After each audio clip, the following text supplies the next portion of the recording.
কেমন আছো তোমরা সবাই? আশা করছি তোমরা খুব ভালো আছো। আমি ভীষণই ভালো আছি। তোমাদের এমএস বেঙ্গলি ব্লগসে স্বাগত জানাই।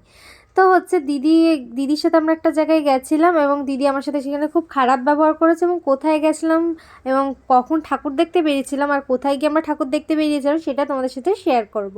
তো এটা ছিল মালদায় আমার ফার্স্ট টাইম যাওয়া। আর ওখানকার ঠাকুরগুলো ভীষণ বড় বড় হয় আর নাকি খুব জাগ্রত।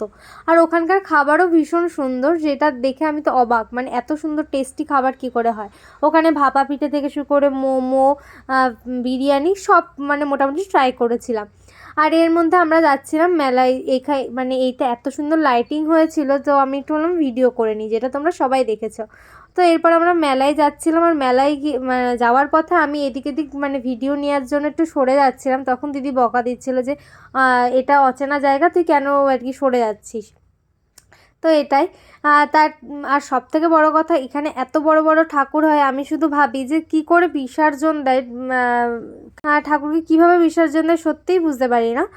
তো ঠাকুরগুলো ভীষণ সুন্দর, তোমরা একবার অবশ্যই যেও, দেখতে ভীষণ ভালো হয়। আর প্রচুর, আমি তো হাফ ঠাকুরও দেখিনি। তো ব্লগটা কেমন লাগলো অবশ্যই কমেন্ট করে জানিও। আর ভালো লাগলে অবশ্যই লাইক কমেন্ট শেয়ার করে ইউটিউব চ্যানেলটা সাবস্ক্রাইব করে দাও, ফেসবুক পেজটাকে ফলো করে দিও।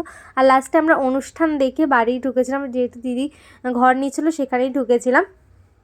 তো সবাই একটুখানি আমাকে সাপোর্ট করো, অনেকে ফলো করছো না, কেন করছো না জানি না। তো আজকের মতো টাটা, একটু সাপোর্ট করো আমাকে, টাটা।